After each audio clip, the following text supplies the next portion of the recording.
الحمد لله كفى وسلام على عباده الذين اصطفى أما بعد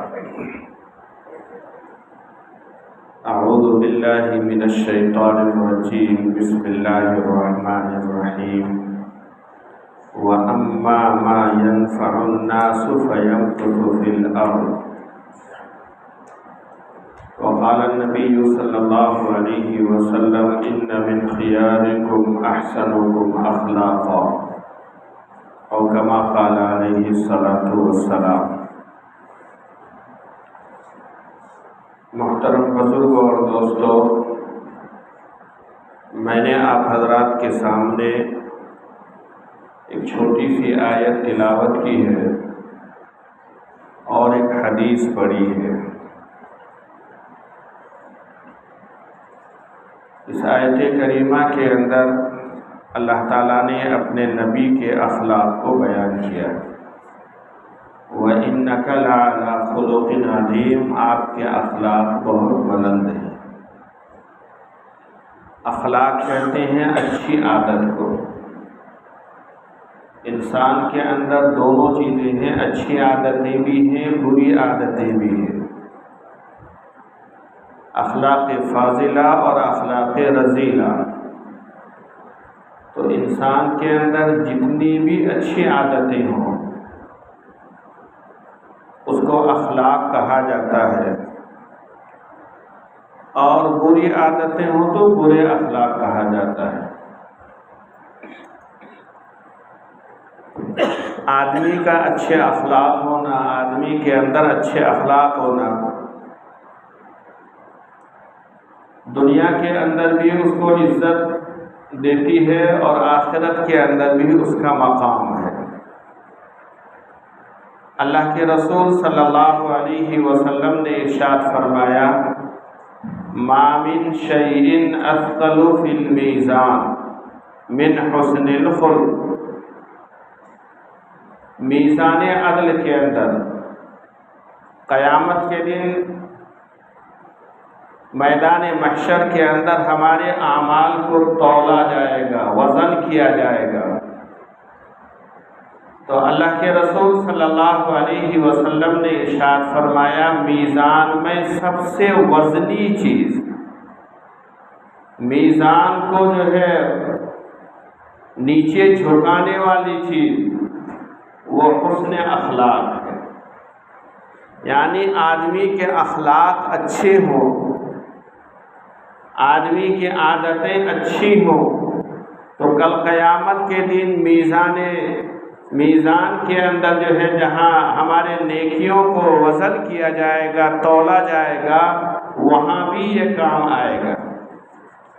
ایک دوسری حدیث کے اندر اللہ کے رسول صلی اللہ علیہ وسلم نے فرمایا البر حسن الخلق، اچھا اخلاق جو ہے وہ نیکی ہے۔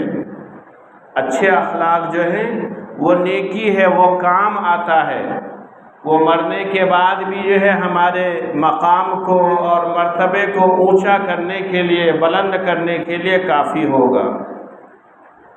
ایک دوسری حدیث کے اندر اللہ کے رسول صلی اللہ علیہ وسلم نے فرمایا ان المؤمن لیدرک بحسن الخلق درجۃ قائم اللیل وصائم النہار۔ اللہ کے رسول صلی اللہ علیہ وسلم نے ارشاد فرمایا کہ آدمی اچھے اخلاق کی وجہ سے رات میں جاگنے والا یعنی تہجد پڑھنے والے اور دن میں روزہ رکھنے والے کے مقام کو پہنچ جاتا ہے۔ جس آدمی کے اخلاق اچھے ہوں وہ آدمی جو ہے اچھے اخلاق کی وجہ سے رات میں تہجد پڑھنے والے، نماز پڑھنے والے، شب گزاری کرنے والے، رات میں جاگنے والے کے مقام کو پہنچ جاتا ہے اور دن میں روزہ رکھنے والے کے مقام کو پہنچ جاتا ہے۔ تو اس لیے میرے محترم بزرگوں اور دوستوں، ہمیں چاہیے کہ ہم اپنے اخلاق کو سدھاریں، اپنے اخلاق کو اچھا بنائیں۔ اچھے اخلاق کیا ہیں؟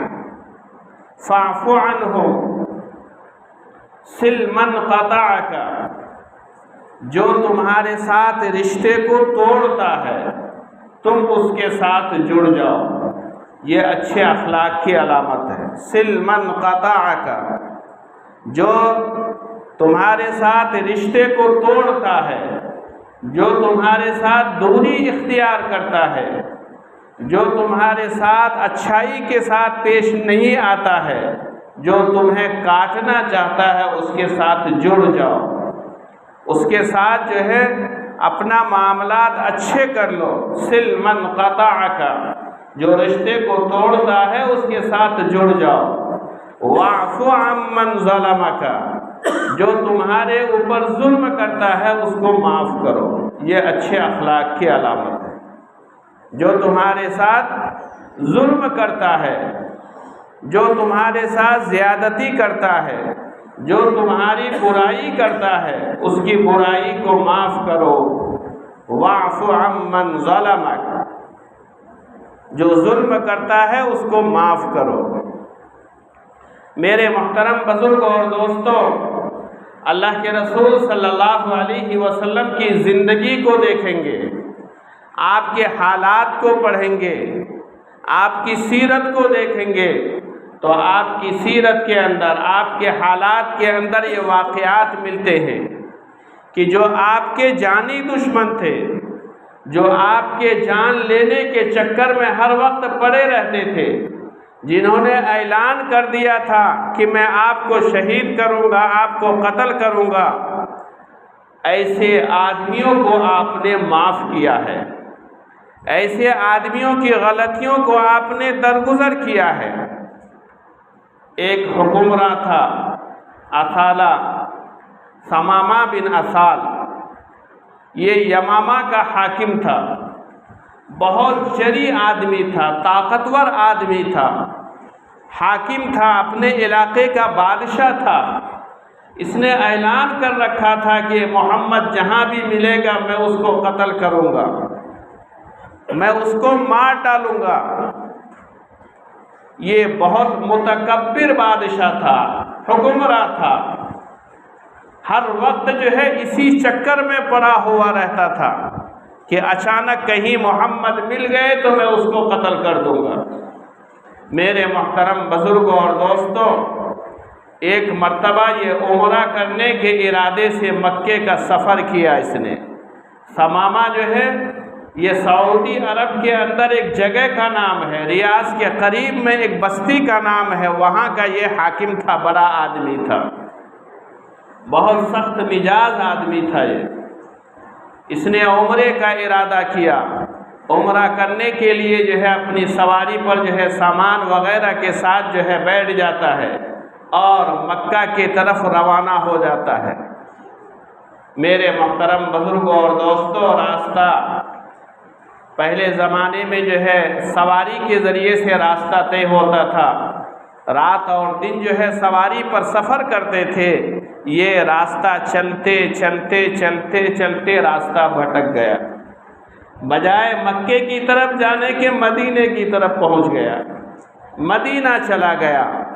اور اس وقت مدینہ کے اندر جو ہے صحابہ کرام کی جو ہے کچھ جماعتیں تھیں جو شہر کے اطراف میں گشت کرتی تھی اور ان لوگوں کی خبر لیتی تھی کہ جو اللہ کے رسول صلی اللہ علیہ وسلم کو تکلیف پہنچانے کے لیے تو نہیں آئے ہیں، تلاش کرتے پھرتے تھے، مدینے کے باہر جو ہے گھومتے رہتے تھے، دن میں بھی رات میں بھی۔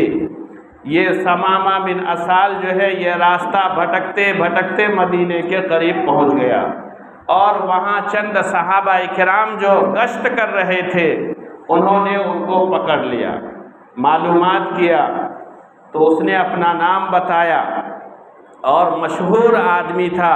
صحابہ کرام نے ان کو قید کر کے جو ہے مسجد نبوی کے اندر لایا اور ستون میں رسی سے باندھ دیا اس کو، کیونکہ یہ اسلام کا دشمن تھا، اللہ کے رسول صلی اللہ علیہ وسلم کی مخالفت میں بات کرتا تھا اور کھلے طور پر اعلان کرتا تھا۔ میرے محترم بزرگوں اور دوستوں، اس کو ستون سے باندھ دیا گیا۔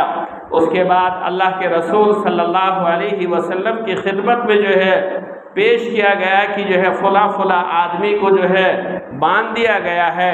آپ صلی اللہ علیہ وسلم آئے اور آنے کے بعد جو ہے اس سے خیریت پوچھی، ثمامہ تمہاری حالت کیسی ہے، تم کیسے ہو، خیریت سے ہو یا نہیں ہو؟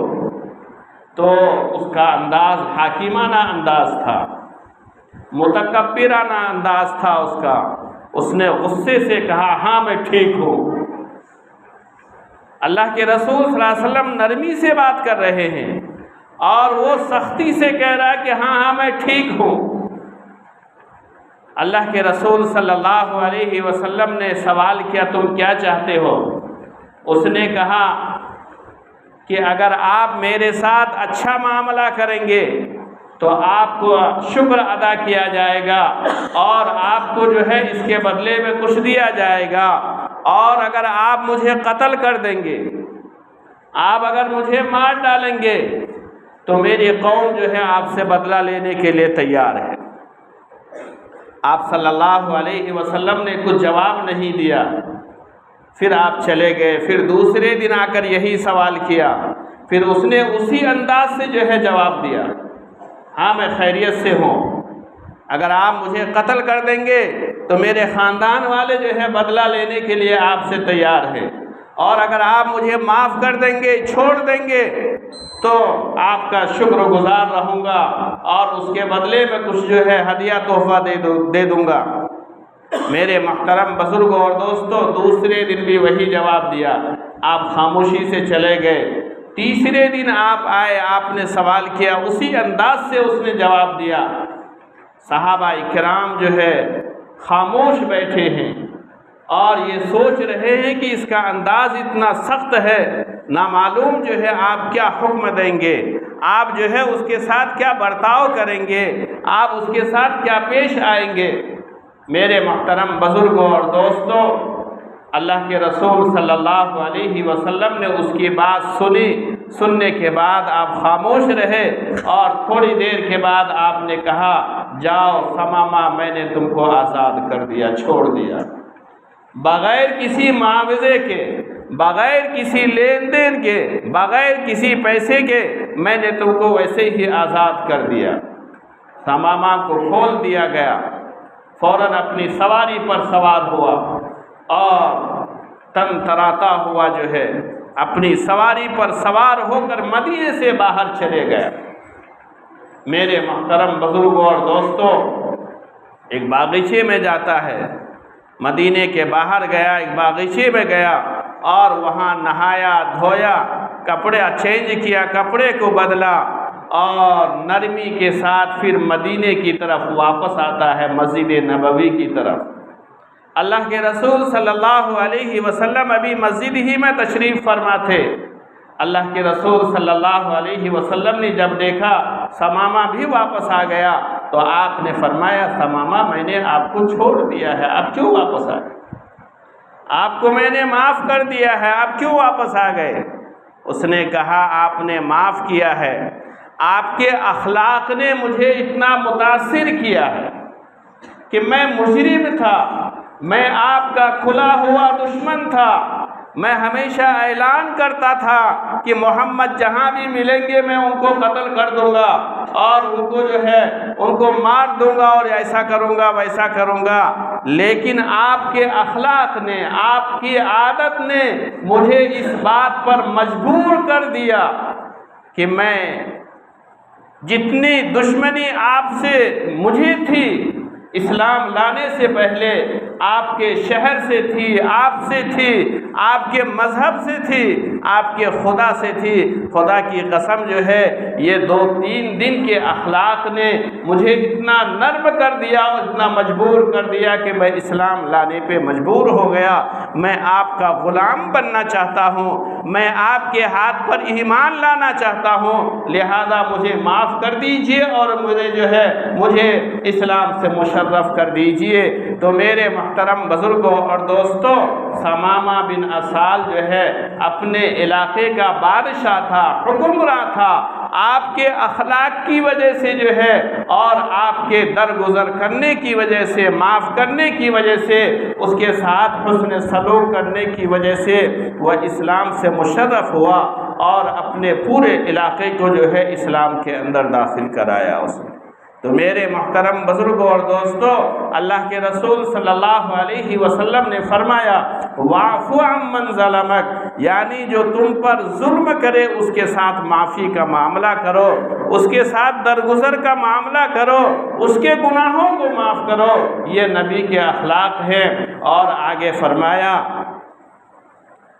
سل من قطعک واعف عمن ظلمک واحسن لمن اساء الیک، آگے فرمایا احسان کرو اس آدمی کے ساتھ جس نے تمہارے اوپر زیادتی کی ہے۔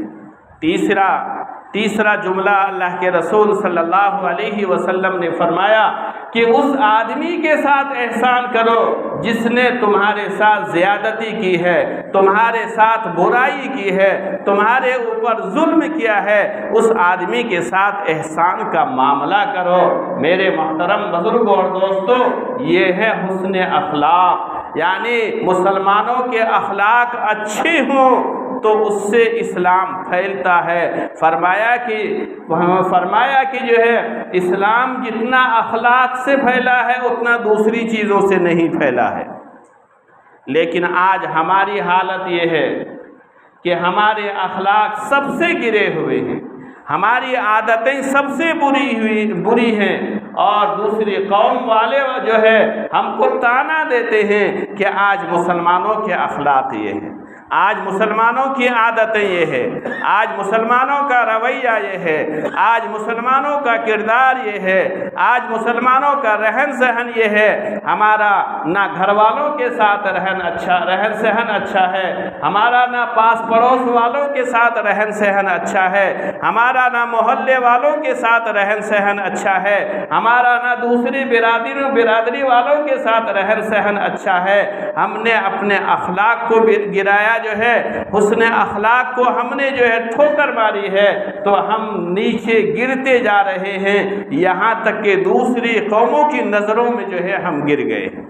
اس لیے میرے محترم بزرگوں اور دوستوں، اللہ کے رسول صلی اللہ علیہ وسلم نے ارشاد فرمایا کہ آدمی حسن اخلاق کی وجہ سے وہ مقام پا لیتا ہے، وہ درجہ حاصل کر لیتا ہے جو شب گزاری کرنے والے، تہجد پڑھنے والوں کو جو مقام اللہ تعالیٰ عطا فرماتے ہیں، اور دن بھر روزہ رکھنے والوں کو اللہ تعالیٰ جو مقام عطا فرماتے ہیں، وہ حسن اخلاق کی وجہ سے ایک ادنا آدمی اس مقام کو پہنچ جاتا ہے۔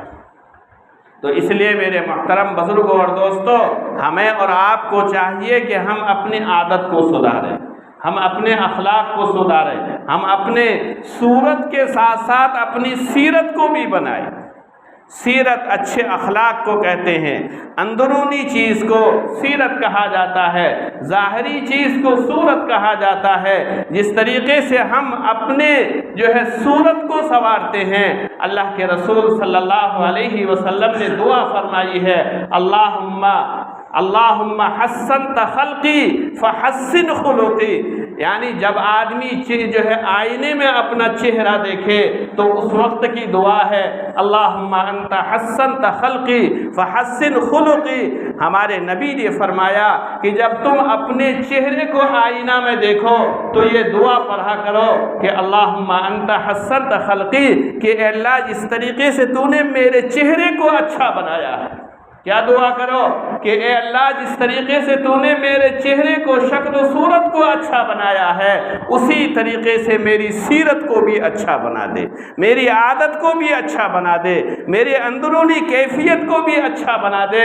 تو آئینہ میں چہرہ دیکھتے وقت جو ہے، اور حقیقت یہی ہے کہ انسان کی شکل و صورت کو اللہ نے اتنا اچھا بنایا ہے، اور دنیا میں جتنے انسان ہیں کسی ایک آدمی کے چہرہ دوسرے سے نہیں ملتا ہے۔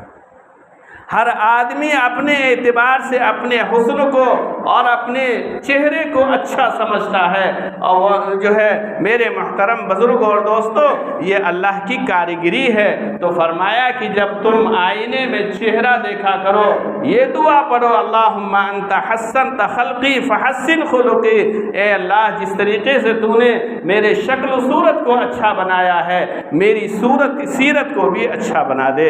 تو میرے محترم بزرگوں اور دوستو حسن اخلاق جو ہے یہ بہت اچھی چیز ہے، اور اللہ کے رسول صلی اللہ علیہ وسلم نے ایک صحابی نے فرمایا فتحت بالمدینہ حسن اخلاق، یہ جو ہے ذہن میں نہیں آ رہا کہ اللہ تعالیٰ نے مدینے کو جو ہے اپنے اخلاق کی وجہ سے فتح کیا، مدینے کو اپنے اخلاق کی وجہ سے فتح کیا۔ تو میرے محترم بزرگوں اور دوستو ہمیں بھی چاہیے کہ ہم اپنے اخلاق کو اچھا بنائیں، اپنے گھر والوں کے ساتھ، اپنے بچوں کے ساتھ، اپنے بڑوں کے ساتھ، اپنے جو ہے پاس پڑوس والوں کے ساتھ، اپنے محلے والوں کے ساتھ، پاس پڑوس میں غیر ہوں تو ان کے ساتھ اچھا معاملہ کریں، اس سے بہت فائدہ ہوتا ہے، اسلام کا نام ہوتا ہے۔ یہ چند باتیں جو ہے میں نے آپ حضرات کے سامنے پیش کی ہے، اللہ مجھے بھی آپ کو بھی اپنے اپنے اخلاق اور عادات اور کردار کو اچھا بنانے کی توفیق عطا فرمائے۔ وآخر الدعوانا ان الحمد للہ رب العالمین۔ جو حضرات سنت نہیں پڑھیں سنت پڑھ لیں۔